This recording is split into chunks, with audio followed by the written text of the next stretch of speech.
Game week 29 wildcard is gaining momentum. Here are the pros and cons of it. And this is my ideal 15-man squad if you're pulling the trigger this week. Welcome to the Gianni Battici YouTube show. Hope you guys are good and you're looking forward to that game week 29 deadline. Without further ado, let's talk wildcard. I've put together a 15-man squad.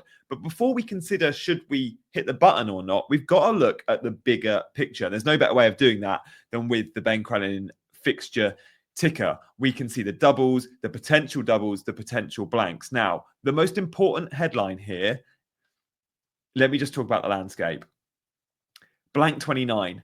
We're getting a double in 32 for Palace and Newcastle. We know about that. Now, the most important part is game week 33 and 34. You need a chip to navigate 33 and 34. For many, that'll be the wild card. For many, that'll be the free hit. But what you can't do, in an ideal world, you can't use 33 and 34 with no chip because the teams that double in 33 will be the teams that blank in 34. You cannot get a good team out in 33 and a good team out in 34 without either a wildcard or free hit. Now, look, many will free hit in this week, which means wildcard 29 works, right? And you can free hit in 34 in the blank or in the double in 33, whatever suits your team. So it's a legit option. What you can't do is wildcard this week and think about if you don't have a free hit left, or think about free hitting at another time. So just know one chip should be used, I think, from those two chips around now, either 29, 30, 31, and the other chip should be used around 33, 34. Now, wildcarding in 30, 31 does make sense for many, dead ending to 29. But if you're looking at 7 players and lots of hits, then 29 wildcard is absolutely an option. So let's have a look at my 29 wildcard team, shall we? Guys, I'm not doing it. I'm just going to throw it out there. I am on free hit this week, and I prefer free hit for many. But if you are looking at wildcard, you need to straight away look at who are the players that you want in your squad that do not play in game week 29. Who are the players from Newcastle, from Aston Villa, from Liverpool, and from Crystal Palace that you know you want? Now, you can only have 4 of them, or 3 plus a goalkeeper, because you want to get 11 out for this week. So straight away, my bench is players I know I want for the run-in. I know I want Crystal Palace and Newcastle players, and I think the best one is Munoz from Palace and Isak from Newcastle because they double in 32. And I've got money tied up in both these assets because they're in my team. I also know I want Mo Salah for the run-in because I think he's the game's best player, and there's drafts out there, and I'm going to show you one where you can still have Salah, Isak, and Erling Haaland. We'll get to him. So they're my 3 outfield players, and then because I've got a starting goalkeeper in 29, I can also have another player from those clubs on my bench. So Henderson makes sense. Remember, Henderson doubles in 32. He's got good fixtures and Palace are good.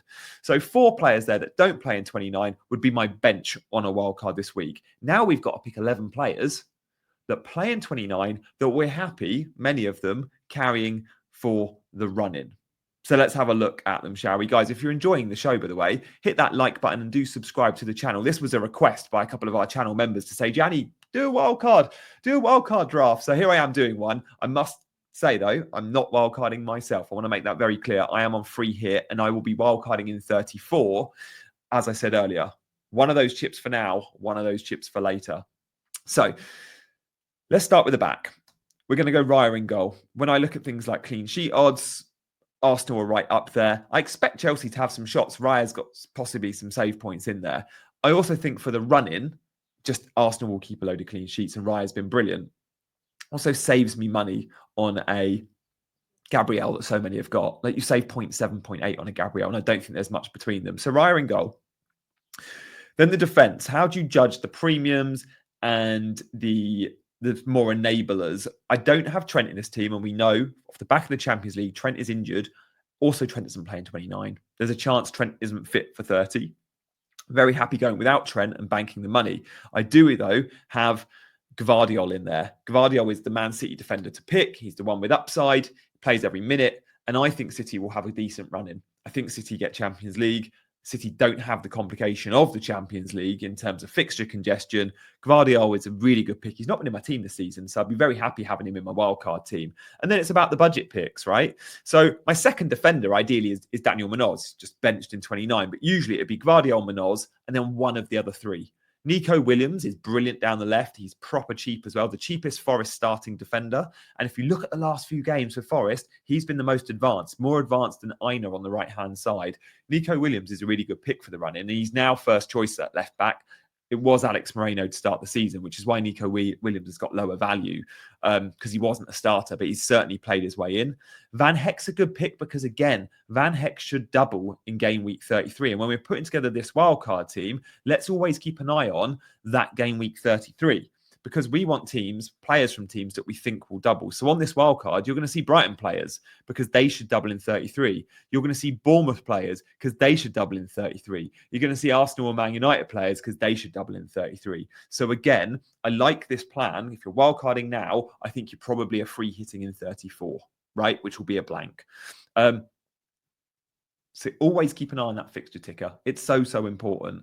So let's go back then to the team. We're going to continue with defenders before we get to the mids and, of course, the forwards.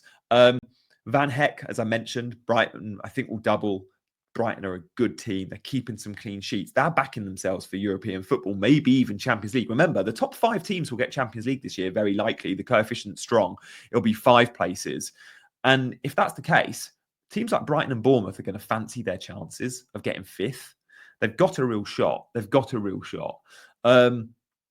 And then Hill at Bournemouth, so cheap. And he's starting. He's at 3.9. Will Hill be in the team long term? Don't know. But you need a 5th defender that you can bench anyway. So Hill is in this team. And I'm quite happy, I think, with that. Excuse me. We don't edit these videos. The sneeze stays in, but I moved away from the mic. Hopefully that's fine. Guys, by the way, drop a comment. If you've got a comment, I'll get back to all comments on this video. So do drop a comment with questions about your team and I'll be sure to reply. So look, that's the defence. It's fairly slim. It's Gvardiol, Munoz +1, usually in the back 3. I think it'll be Nico Williams more often than not and Van Heck and Hill benched unless they're doubling. But the midfield and the front line is where it gets really interesting because we can have a little bit of fun with this. So look, before we do that, just a shout out to OneFootball. Guys, I know you're all looking at your screen going, Johnny talks about OneFootball a lot. Look, they sponsor the channel. And you're also going, I've already got OneFootball on my phone and I agree with you. It's brilliant. So look, if you don't have it, scan the QR code. It's the best for football news. You get video clips. So a 2-3 minute highlights package of every Premier League game. I love it for that. If you missed the game and missed match of the day, just go on that. Champions League, Serie A, it's brilliant for all football news. Press conference news, helps you with FPL. There's stats on there too. Fixtures, live scores, the lot. Get it on the home screen of your mobile. It's on mine. Link in the description or scan the QR code. So let's talk about the attacking players. I'm not going to show you the mids yet. I'm going to show you the forwards because Haaland's a lock. Anyone wildcarding is going to have Haaland. I reckon about 50% of engaged managers will own Erling Haaland. I did a poll on YouTube the other day. A lot are bringing him in 29. Some are selling Salah for him. I don't like that. But Haaland obviously has Leicester in game week 30. He obviously has a good fixture in 29 and good enough to captain him. And I think he'd be my game week 29 captain. But he also has a chance of 2 doubles. He could double later in the season twice. If that happens, you're going to just get to those weeks going, oh, I need to get Haaland in my team. So when we look at Man City here, you can see that third from the top. They could double in 33. It's very likely they do. And then there's also, depending on how they get on in the FA Cup, a chance Man City double in 36. They could also blank in 37. But they're good-looking doubles, right? Like Everton and Villa is fine. And then in 36, if you've still got triple captaincy, Southampton is one of the fixtures and Bournemouth and Aston Villa is the other. For a Haaland captain, triple captain, don't hate it at all. So look, Haaland's a lock in this team. I don't have Chris Wood, but I do have Evan Nilsson. And again, I just want to go to Bournemouth halfway down this ticker. We can see Bournemouth, they're very likely to, they should double in 33. They could double in 33. They're not very likely to double. They could double in 33, but they could also double in 36. Again, they play Man City in the FA Cup. So you're not going to get both teams getting those doubles, but one or the other definitely does. And Bournemouth attack, even outside the doubles, they absolutely have the fixtures. Oh, and they're just scoring goals for fun. So you're going to see Bournemouth in this team. And we're going to start, as mentioned, with Evan Nilsson. He's so cheap, Evan Nilsson, because of his injury as well. His ownership's low. He's back in the team. He's first choice. He's scoring goals against Spurs. Bournemouth were really good. And I like him for Brentford this weekend because Brentford will give you chances. They create chances, Brentford, but they also concede them. So Haaland, Evan Nilsson and Isak would be the front 3. And I'd often play that 3, I think. So that's the front line. What about the midfield, though? Well, the two easy picks, I think, are, again, Kluivert. He's playing as a second striker. We're talking about Evan Ilson. It's Kluivert and Evan Ilson, the two best attackers, I think, in that team at the minute. Not Semenyo, who's very wide, who has low XG chances, and he's playing on the left, Tavernier on the right, and then it's these two down the middle. It is two strikers at Bournemouth, and Kluivert is very much a second striker, and that makes him very, very, very appealing in FPL. So Kluivert is actually a shoo-in in this team before Evan Ilson, if you can only have one, and then Evan Ilson is the second. And then Bruno Fernandes, like, we have to look at Bruno and go, he is the talisman in this Man United team. At the moment, he's justifying his price tag. His points are ticking over nicely, and the entry point would be Leicester. Now, against Leicester in game week 11, 17 points. Yeah, we like Bruno very much. It's a bit annoying that he's got the Thursday night fixtures, but whatever. Like, Bruno, if United are getting goals, it feels like he's either getting the goal or the assist. Unlucky not to brace against Arsenal. That last-minute save from Raya was sensational, wasn't it? So Bruno would be in, as would Kluivert. Now, this is like, we're talking premiums, right? We got Haaland and Salah, the only two premiums right at the top there. But players like Isak and Bruno, on their day, can perform like premiums, as can Gvardiol and Munoz. You're like, oh, this is a pretty premium team because there's good enablers. Look at the defenders, Nico Williams, Hill van Heck, all really cheap.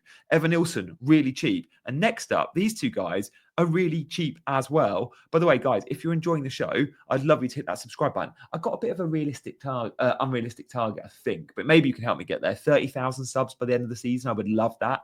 So please do hit that subscribe button and help me at least think I can get there. 3,000 to go, 1,000 a month is pushing it. But look, let's move on. These two mids. Minter, because he should double in 33, and I like Minter. He's getting starts now. I think he started the last 4 or 5 games on the right-hand side, and he's got pedigree. I think he's going to start producing the goods, Minter, very, very soon. And Enzo, he's playing as well as Palmer, getting similar returns to Palmer. His expected date is also quite good, and he's so cheap, Enzo, like 4.67, whatever he is.